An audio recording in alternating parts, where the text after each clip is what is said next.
बिस्मिल्लाहिर्रहमानिर्रहीम। अस्सलाम वालेकुम दोस्तों और बुजुर्गों। जनाब मैं तुहाडे सामने हर्बल जिंदगी के हवाले नाल हाज़र हाँ। अज एक वीडियो पेश कर रहे हैं जनाब जिहड़ी कि मोशन लग जाते हैं, जिन्होंने कोई मोशन हटते ही नहीं कि खाना खाने तो बाद फौरी मोशन आ जाता है। बच्चा होए या वड्डा होए, बच्चा होए तो उनकी खुराक जी है थोड़ी जी कम कर देनी है, वड्डा बंदा होएगा, बड़ा आदमी होएगा, उनकी खुराक जी ने वो ज़्यादा रखनी है, कम अज़ कम आधा चम्मच। जनाब यह तीन आइटमां ने तुहाडे सामने हाज़र ने और यह तुहानूं मैं दसना ये की चीज़ां ने। यह दोस्तों यह माई है, माई यह पाउडर है मोचरस, इनू संबील भी कहा जाता है, मोचरस। यह नसपाल है, नसपाल अनार का छिलका, नसपाल। यह जनाब तीन आइटमां ने, इन्हों कुट के इन्हों का सफूफ बनाना है और जो सफूफ बनाने के वेले कुटन के वेले इहदे एक स्टांग मिश्री पा लेनी है ताकि खाने दे विच आसानी हो जाए।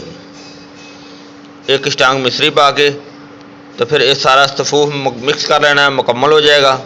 और ये आधा चम्मच सुबह, आधा चम्मच दोपहर को, आधा चम्मच शाम को। खाना खाने तो फौरी बाद भी खा लिया जाए तो बेहतर है, अगर खाना खाने तो पहले भी खा लिया जाए तो बेहतर है। और दोस्तों अगर इनू पानी नाल खा लिया जाए फिर भी ठीक है, अगर इनू अंजबार के शरबत नाल खा लिया जाए फिर भी बेहतर है। दोस्तों यह पुराने तो पुराने मोशन इहदे नाल ठीक हो जाएंगे और इनका बहुत ही अच्छा रिजल्ट है। और दोस्तों यह तुसीं जिस बंदे नूं तकलीफ होवे और ये इस्तेमाल करे और इनका इंशाअल्लाह अच्छा रिजल्ट होएगा। और जिहड़ा ये मोशन की ये बीमारी होंदी है, खाने तो फौरी बाद मोशन आ जाता है, उन्होंने संगरैनी की बीमारी कहा जाता है। और इनका बहुत ही अच्छा रिजल्ट है और इंशाअल्लाह इहदे नाल वो ठीक हो जाएगी।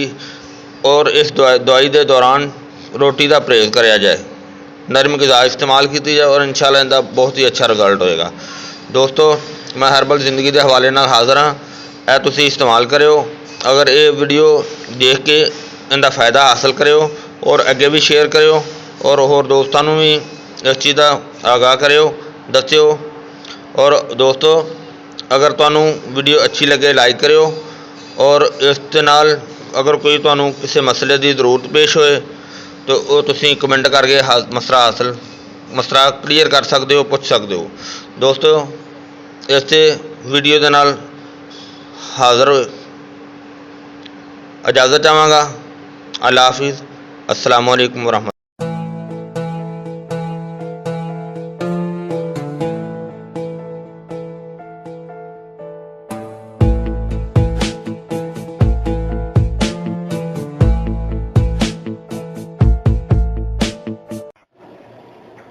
बिस्मिल्लाहिर्रहमानिर्रहीम।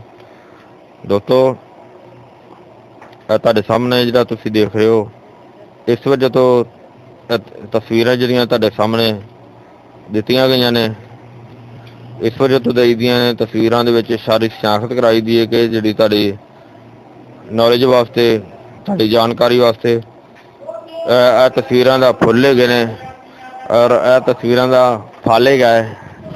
और देखो यह तस्वीर दे जड़ी बूटी दे नाल पत्ते ने और जड़ी बूटी की टहनी है।